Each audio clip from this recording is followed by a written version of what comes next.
Hello guys, आपका स्वागत है मेरे यूट्यूब चैनल उड़ान में। आज हम पढ़ेंगे जयप्रकाश नारायण के बारे में।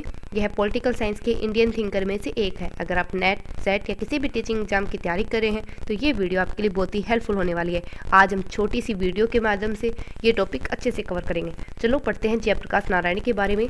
इनका जन्म 1902 में हुआ था।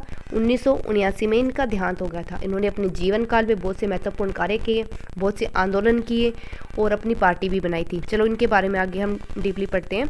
1921 में असहयोग आंदोलन में शामिल हुए। 1942 में भारत छोड़ो आंदोलन में गांधी का नेतृत्व किया। इसी दौरान वो जेल भी चले गए थे और 1943 में जब आज़ाद जनता संगठन ने जेल पर हमला किया तो जेल से भाग निकले थे। ये 1943 के अंदर लोकतंत्र के बहुत बड़े समर्थक रहे हैं।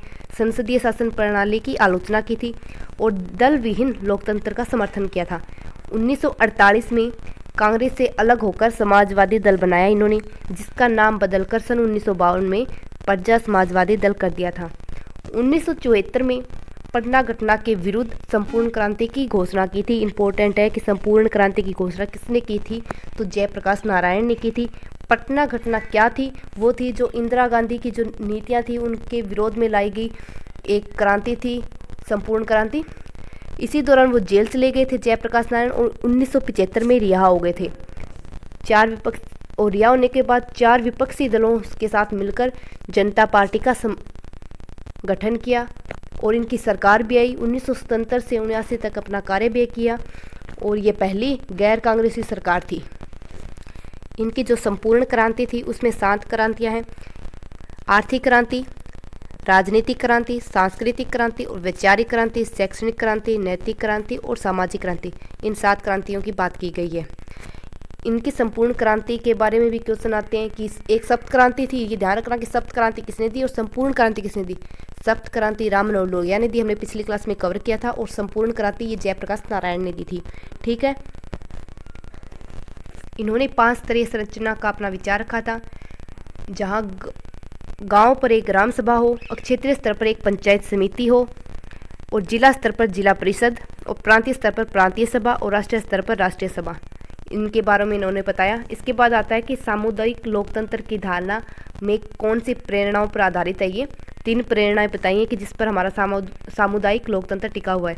फर्स्ट है प्राचीन भारतीय परंपरा की जो भारत की परंपरा रही है एक समुदाय के रूप में काम करना, और मानव की सामुदायिक प्रवृत्ति कि मानव के ऐसी भावना है, विचार है कि हम एक समुदाय में रहकर कार्य करें, और सत्ता की व्यापकता को बढ़ाने के लिए सामुदायिक लोकतंत्र की धारणा को अपनाते हैं। इनकी इम्पोर्टेंट बुक आती है, इनके बारे में पढ़ लेते हैं। यहाँ से बुक से अक्सर क्वेश्चन बनते ही हैं, हर यूनिट से एक क्वेश्चन तो पक्का ही होता है। वाई सोशलिज्म 1936 में आई थी। माई पिक्चर ऑफ सोशलिज्म 1949 में आई थी। सोशलिज्म सर्वोदय एंड डेमोक्रेसी 1964 में आई थी। पर्सन डायरी 1976 में। टुवार्ड टोटल रिवोल्यूशन 1978 में आई थी। नेशन बिल्डिंग इन इंडिया, ये इनकी इंपॉर्टेंट बुक है। इन्हें क्रोनोलॉजी में ही लिख रखा है, ऐसे ही आप याद करना, क्योंकि क्रोनोलॉजी बेस्ड भी क्वेश्चन आते हैं। उम्मीद करती हूँ कि ये वीडियो आपको पसंद आई होगी, और ऐसी वीडियो आप देखना चाहते हैं, पसंद करते हैं, तो मैं आगे और वीडियो भी लेके आऊँगी। आप इस चैनल को सब्सक्राइब कर लेना। आपको बहुत ही कम समय में मैंने ये टॉपिक कवर करवा दिया, और अगर आप रिवीजन तौर पे अगर ये वीडियो देखते हो तो आपको बहुत ही कम समय लगेगा। उम्मीद करती हूँ कि आप इस चैनल को सब्सक्राइब भी करेंगे और लाइक भी करेंगे। Thank you.